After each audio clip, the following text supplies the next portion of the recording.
I've spent the last 9 months on a flying house that is 200 blocks in the air. It is being propelled by pistons, observers, honey blocks, and slime. I have traveled through snow, rain, and sun, all to one day reach the infamous uncrossable border of a Minecraft world. Over the course of this journey, we've had many versions of our flying machine, from this initial primitive design to our new luxurious flying house. Because this series normally consists of 1-minute episodes on TikTok and YouTube Shorts, I decided I would take this time to teach you all how to build this machine in a full-length YouTube video, where it can live forever and be easily accessible. And while we are at it, I plan to expand the kinds of content I produce, mainly in these long-form videos. Recently, I have branched out and made shorts relating to the world border, but from a different angle, such as what lies beyond the border, or what happens if you travel to the border in the Nether. But I would like to bring back some of the material I used to cover, such as the lost versions of Minecraft, or attempting a challenge such as surviving 100 days in the Farlands. Let me know in the comments down below if you have any other suggestions. But in the meantime, let's jump on into how to build this wonderful contraption. To begin with, you're going to want to be higher than 200 blocks in the air. As we all know from last time, I thought I was high enough but ended up crashing into a mountain. So around 230 blocks should be the perfect height. Once you are there, you're going to need a combination of grass blocks, oak planks,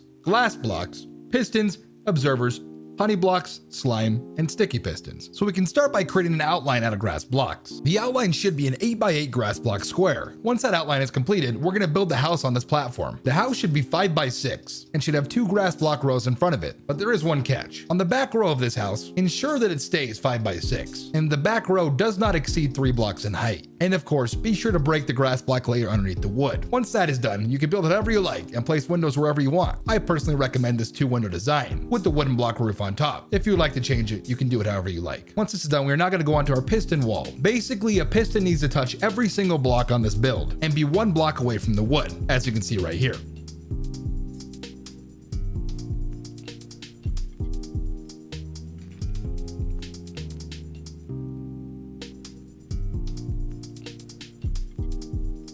Once this is done, we are going to place an observer behind these pistons. You can start by placing 2 directly behind these side pistons, and make sure the red dot is facing towards it.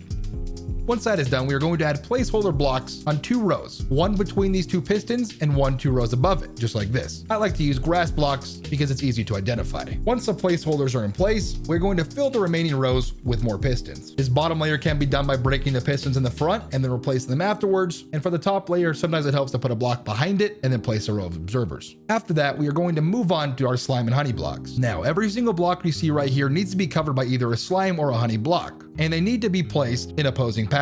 So for example, we're going to place a honey block right here on this piston, and then after that the next row will be made of slime, and so on and so forth, just like this.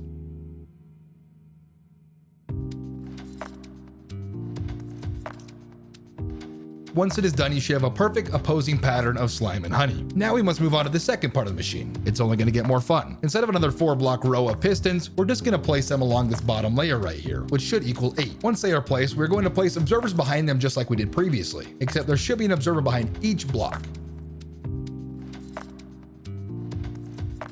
As soon as those are all placed, we are going to do the same thing again with slime and honey, except this time the varying pattern should be like this. As you can see, we placed 4 blocks of slime right here and 4 blocks of honey on this side. And once that is complete, we are now going to move on to our 4th flying machine. We are almost done, I promise. This next one is only going to be 2 blocks wide, and is going to have 2 pistons in the front with observers behind it, just like we did previously. And then to top it all off, 2 honey blocks. Now, this next design is going to be a little bit tricky. We're going to place 1 regular piston with 2 honey blocks behind it. Once that is complete, you're going to place an observer on each side of the honey blocks with this sticky piston, just like this, and then place 2 honey blocks on each of the sticky pistons. And on the final side, copy the design 1 more time. Now on the bottom, this is where it gets a little tricky. You're going to place 1 honey block underneath this one right here, and then place an observer that is facing upwards towards this normal piston. And once all those moving pieces are in place, we are now ready to fly. So ladies and gentlemen, without further ado, let's see if it works. And just like that, we're on the road. Thank you so much for taking the time to watch this video. If you enjoyed it, hit the like button. If you want to see more stuff like this, comment down below and subscribe. As you know, I have 20 million blocks left to go, so I best get moving. And with that,